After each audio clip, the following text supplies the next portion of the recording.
Okay, so we're starting to move into the question and answer portion here, so why don't we just make that a little formal, since we've done that. So, well, we're trying to get some mics here for the audience, but we do have a question, Alan, right behind you. No, it's so once a minute, and you can change the frequency. We're uploading data, and we don't have pi, by the way, on our side of of Bob's diagram, but we're pushing data into that pi database. So it's close to real time, right? Depending on your view of it.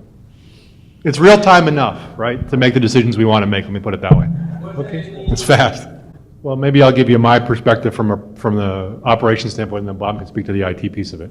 From an operations standpoint, look, we don't. To be honest, right, we don't see us having a closed-loop control system coming through the cloud anytime soon, right? We're a conservative bunch in the process industries, right? So really, we view this, at least to start, as an open-loop system, right, with still a person in the middle of the decision process.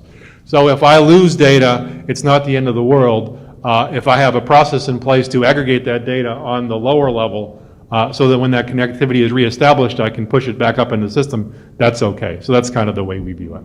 And have we worked all that out yet? I would say no, it's a work in progress. Okay, thank you. So have we solved the mic problem, Alan? Why don't we share one of these from the panel here, I think. Because we've got a question in the back.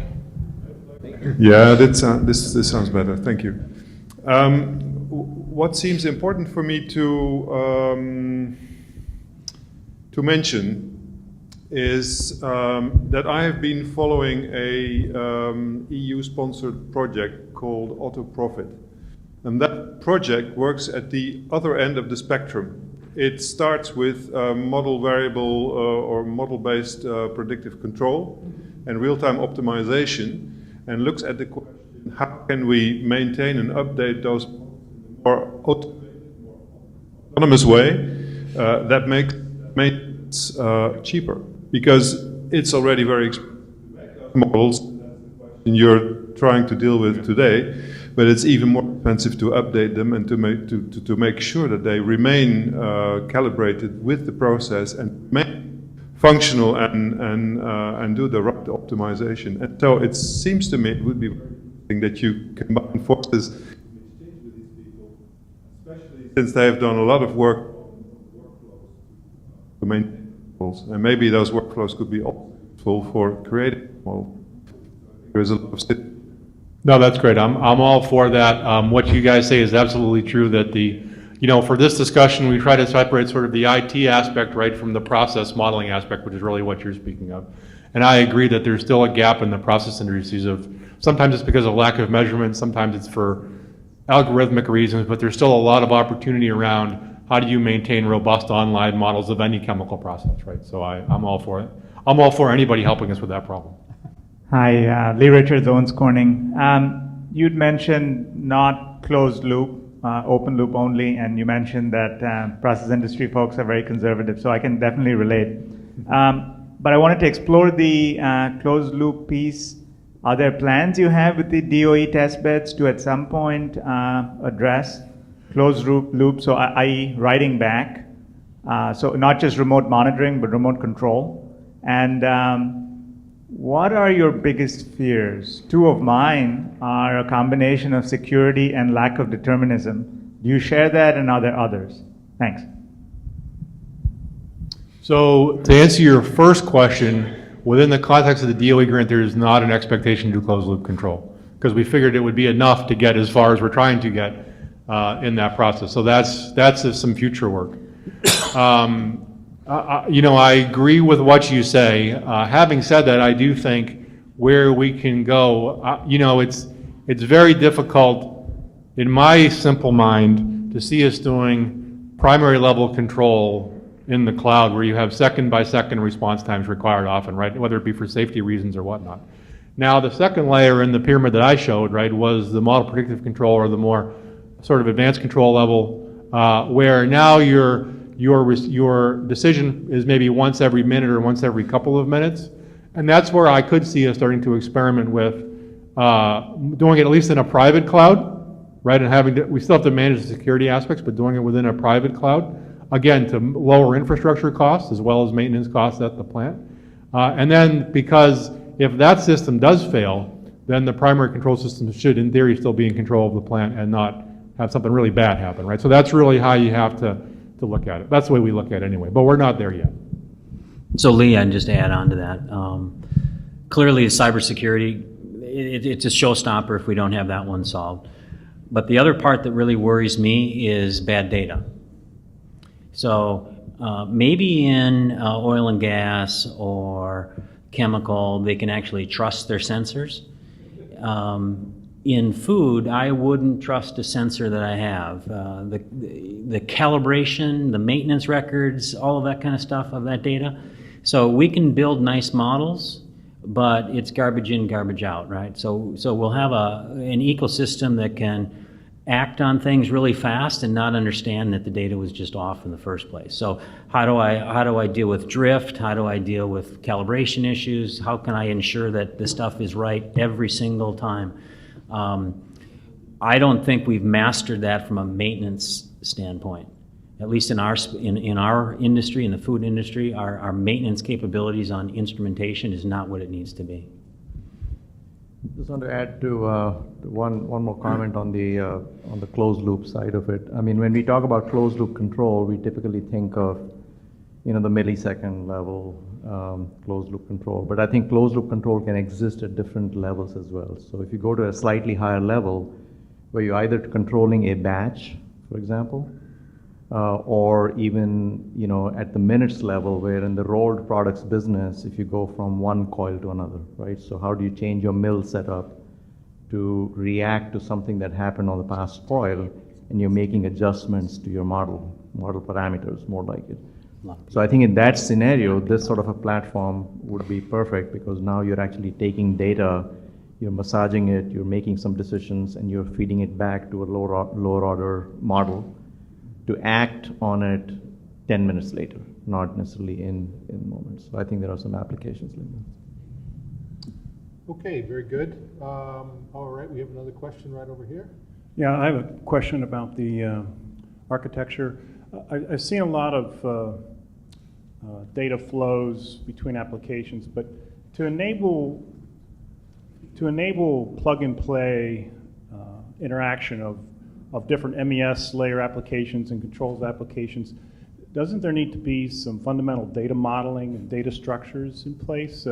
Because you're talking about brand codes and recipe IDs and work orders and all kinds of complex data structures that I would think you would need to have some common definitions and structures to enable this kind of plug and play.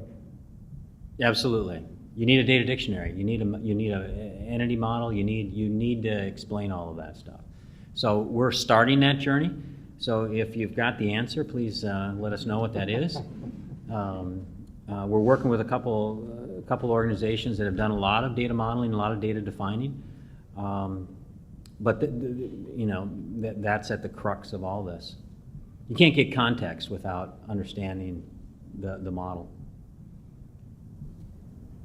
Okay. Right up front here, Alan. A little bit of a maze we have set up. Yeah.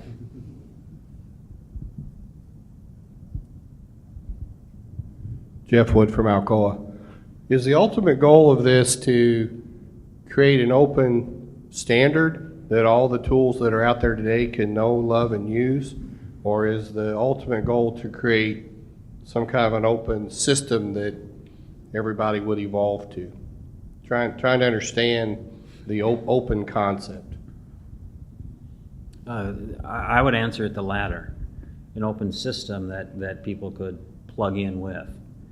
I hate to use the word standard, because standards are like toothbrush. Everyone knows they need to use one, they just don't want to use yours.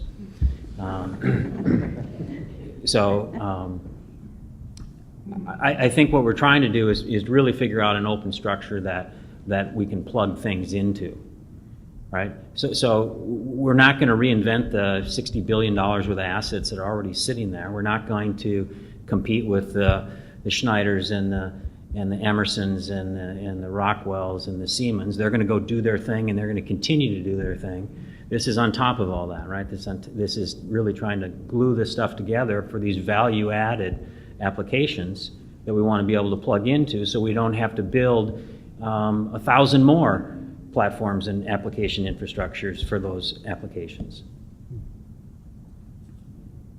Maybe I have a follow-up on that one, Jim. So, I mean, you mentioned some automation companies that, and how you might foresee working with them, but I can also see networking companies and software companies and, enterprise companies and probably some others that don't spring to mind that would also play an important role and maybe also would want to have the open infrastructure be sort of their way.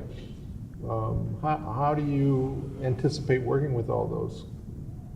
Well, we have a number of those already on our members on the Smart Manufacturing Coalition, so that's a good start. A lot of them view the concept of open is a good thing in the sense that they don't have to build all this architecture. So there's alignment just happening already. And then we walk it pretty carefully because there's competitive pressure, right? Everyone's trying to find out what value do they have, what's their niche, what's their leg up, and our position from Smart Manufacturing is your leg up isn't the open architecture, your leg up is the solution that you're trying to provide. So the value creation is the intellectual property that you want to bring to the table of doing something and solving problems in these different industries. Okay, thank you. And also, Jim, don't you think it's also the case that from the beginning, our practitioner members have been absolutely driven with wanting to really make the pie much larger on solution providers. Correct. Where everyone's convinced that the solution providers out there right now are good and smart and capable, but there's likely a whole new set of solution providers that not from the perspective of replacing the existing ones, but that could be leveraged and orchestrated together. Because even the existing solution providers aren't capable of providing all the solutions. So to the extent that we can create a marketplace that new folks can contribute and the existing ones can contribute and the platform makes it affordable and facile to knit those together, that's been the goal of the infrastructure. Okay, thank you. Next question. Hi, this is Rajesh from Cognizant Technology. Process industry is using data for improving the operations for some time now. Is SMLC also looking at using that data across the functions from R&D to engineering to operations? In some parts of process industry which are closer to consumers like food and beverages and CPG, there is tight collaboration that is required between these functions, but not sure if there are examples of data being used across these functions. Well, I'll speak to the food industry. The data is loosely coupled. We clearly have point of sale information. We clearly have integration to our suppliers, both on the inbound and the outbound side. The flow happens more from a logistics standpoint than it does through manufacturing.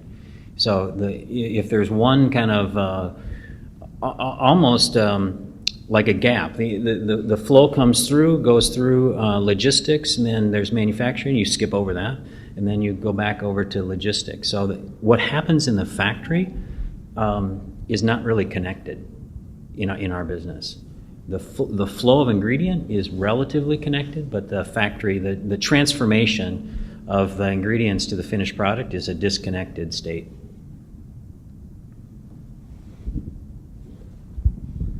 So Corning's an innovation company. We're highly R&D driven, and as you might know, and that's a high priority for us. So I've heard it many times where a scientist in R&D said, I need to get at this data, and oh, by the way, it's 7,000 miles away on a system in Asia or in Europe or wherever, And we need to be able to have that data available to our R&D folks and in order to improve our competitiveness. So that's an important deliverable that we want out of this effort. It's difficult because what it really comes back around to is all the questions become that much more important. Like security becomes that much more of a big deal if you are going across national boundaries. Even if it's on the Corning intranet, our intranet is global. You can think about it the same way as you think about the internet. It has the same sort of exposure risks, maybe not from some kid in his room, but there certainly could be inside attacks. And at the security summit, they're talking about it's not whether you'll be attacked, it's when. Well, Corning gets attacked every day, and it's not getting attacked every day. It's getting attacked dozens to hundreds of times every day. Our infrastructure gets attacked. So these sorts of concerns, while we need to do this, we need to make sure that when we do it, we understand that our data is being protected. And getting into the R&D space, again, that's our future, and that is even more important. So yeah, there's a lot of concerns there, but there's a huge opportunity too. So it's going to happen. It's just when.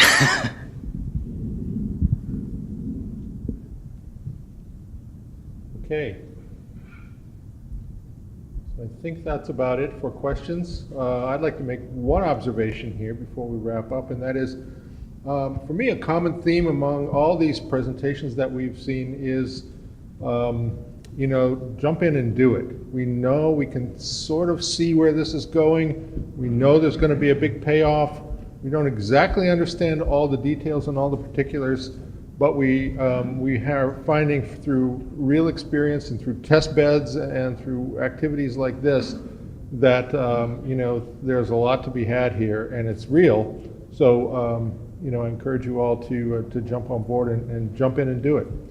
So with that, let's thank our panel and our speakers today.